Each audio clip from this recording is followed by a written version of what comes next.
오늘의 말씀은 누가복음 5장 15절에서 16절 말씀입니다.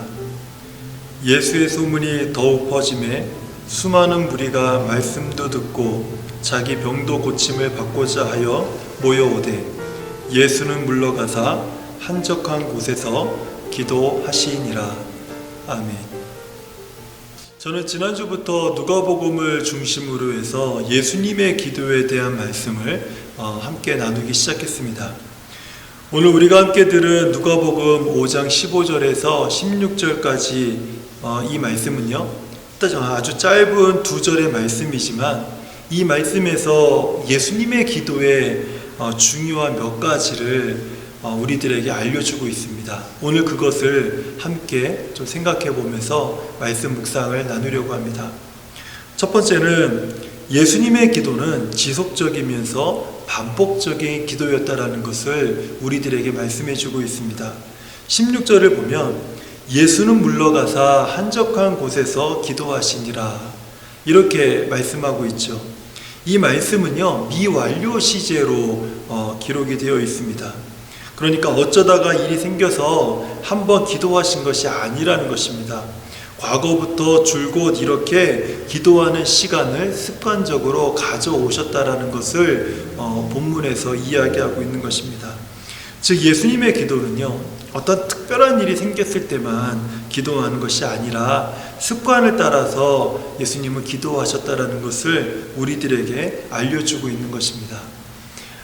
두 번째는요, 예수님께서 기도하러 가신 그 시점은 우리의 기도 습관과 좀 다른 어떤 시점을 보여주고 있습니다.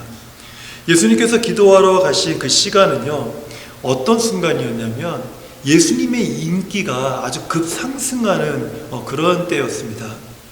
사람들이 막 구름대처럼 몰려오는 시간이었고, 예수님의 얼굴을 보고자, 예수님의 말씀을 듣고자, 또 예수님이 행하시는 많은 일들을 보고자 많은 사람들이 예수님을 찾는 바로 그런 시기였습니다. 일반적으로 사람들은요, 이런 상황에 놓이게 되면 자신의 인기에 취해서 하나님을 의지하기보다 또는 기도하기보다는 자신의 영광을 뽐내는데 대부분의 사람들이 시간을 할애하게 됩니다. 하지만 예수님은 자신을 드러내지 않으시고요, 기도에 전념하는 모습을 제자들에게와 또 우리들에게 보여주고 계신 것입니다. 구약의 역사를 우리가 살펴보게 되면은 실패와 역경으로 인해서 망한 경우보다는 성공과 번영의 시기에 오히려 망하게 되는 경우가 훨씬 많은 것을 우리가 쉽게 알 수가 있습니다. 사실 이것은 오늘 우리도 마찬가지 아닙니까? 일이 안 풀리고 생활에 어려움이 오고 막 진로가 막힐 때는요, 기도가 절로 나오죠. 주님을 찾는 탄식의 소리가 우리 삶 가운데 막 저절로 울리고 하나님을 찾게 되지 않습니까? 하지만 모든 일이 잘 될 때는요, 기도를 게을리하게 된다는 것입니다. 하나님을 찾고 하나님과 함께 교제하는 시간을 우리가 소홀히 하게 된다는 것이죠. 어쩌면 이러한 우리의 기도의 습관이 우리로 하여금 기도의 깊은 세계로 들어가지 못하도록 막는 이유가 아닌가 하는 그런 생각을 갖게 됩니다. 하지만 오늘 말씀에서 예수님은요, 우리가 일상적으로 하나님을 찾는 이 기도의 패턴과는 정반대로 기도하는 시간을 가지셨다는 것을 우리에게 보여주고 있다는 것입니다. 우리가 이러한 예수님의 기도의 모범을 따르게 됐을 때 우리도 정말 기도가 무엇인지, 정말 기도의 깊은 자리로 우리는 나아갈 수 있지 않을까 하는 그런 생각을 우리로 하여금 갖게 만든다는 것이죠. 세 번째는요, 예수님의 기도는 무엇보다도 하나님과의 친밀한 교제를 소중하게 여긴 기도라는 것을 우리가 오늘 말씀을 통해서 알게 됩니다. 오늘 본문에서는 많은 무리가 예수님을 찾아온 이유를 이렇게 설명하고 있습니다. 예수님의 소문을 듣고 찾아왔다는 거예요. 예수님의 말씀을 듣기 위해서 찾아왔다는 것입니다. 예수님께서 자기 병든 몸을 고쳐주십사 하고 자기의 병을 고침받기 위해서 예수님을 찾아왔다고 오늘 성경은 기록하고 있습니다. 이 모든 것들이 잘못된 게 하나도 없지 않습니까? 오히려 어떻게 보면은 이 모든 것들이 사역에 있어서 굉장히 핵심적인 그런 사역의 내용들 아닙니까?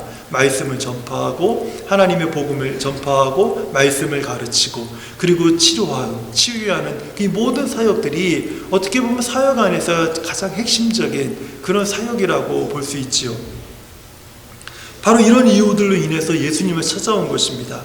하지만 예수님은요, 어떠한 가르침보다도 어떤 치유 사역보다도 하나님과 친밀한 교제를 더 중요하게 여기셨다라는 거예요.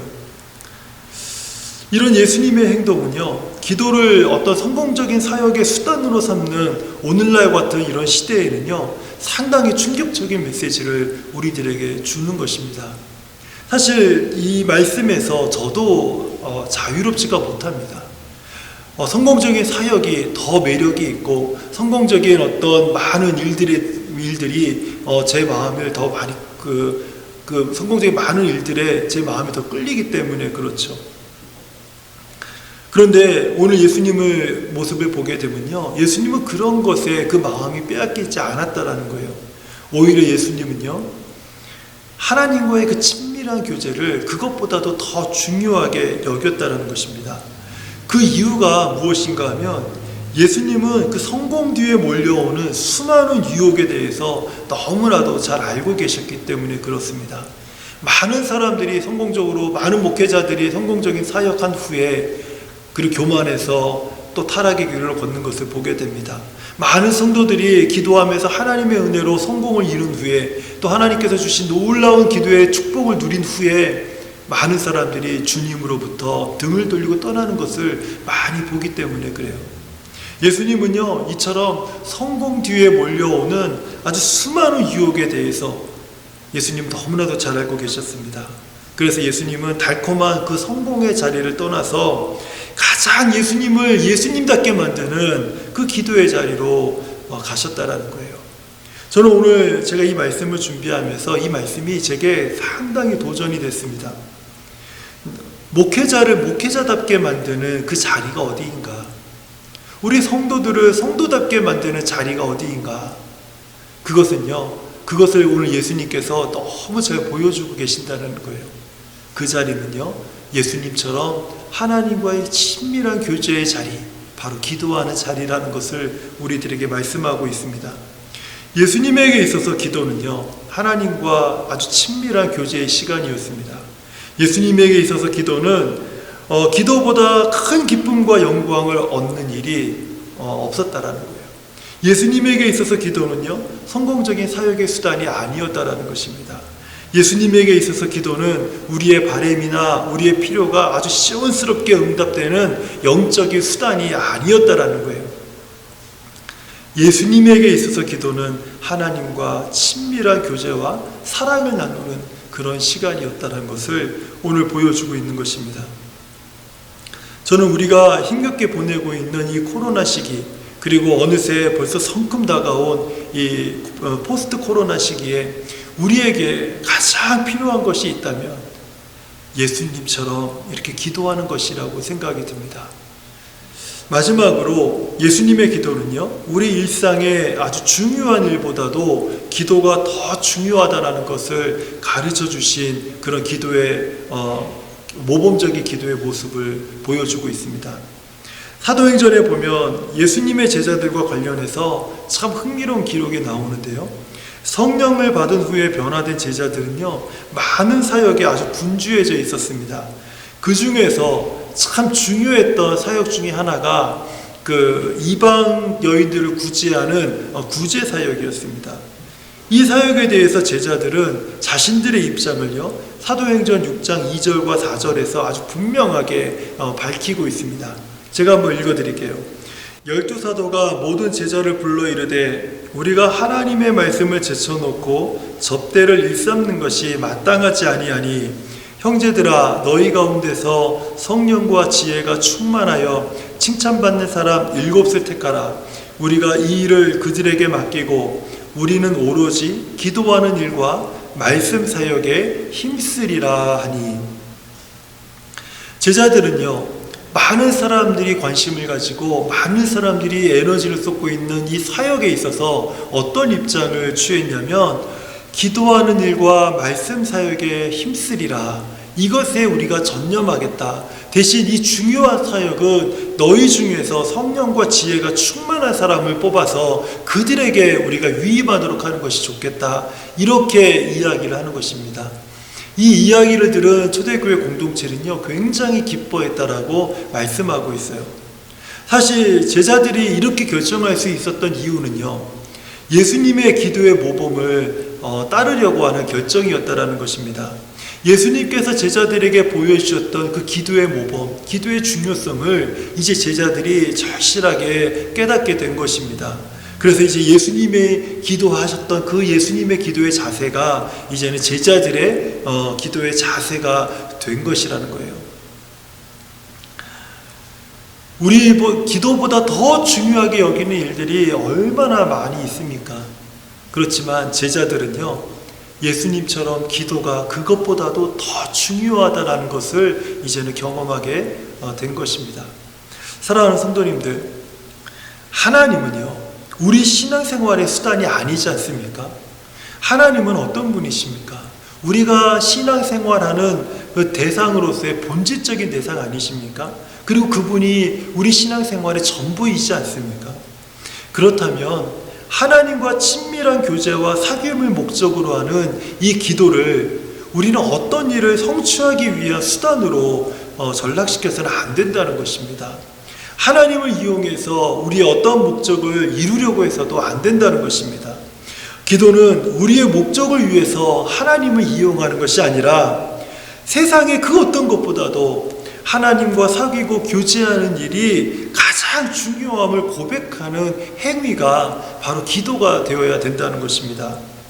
우리 신앙생활에 기도가 설 자리가 없는 그 삶은요, 하나님이 중요하지 않는 삶이라고 스스로 인정하는 모습을 갖게 되는 것입니다.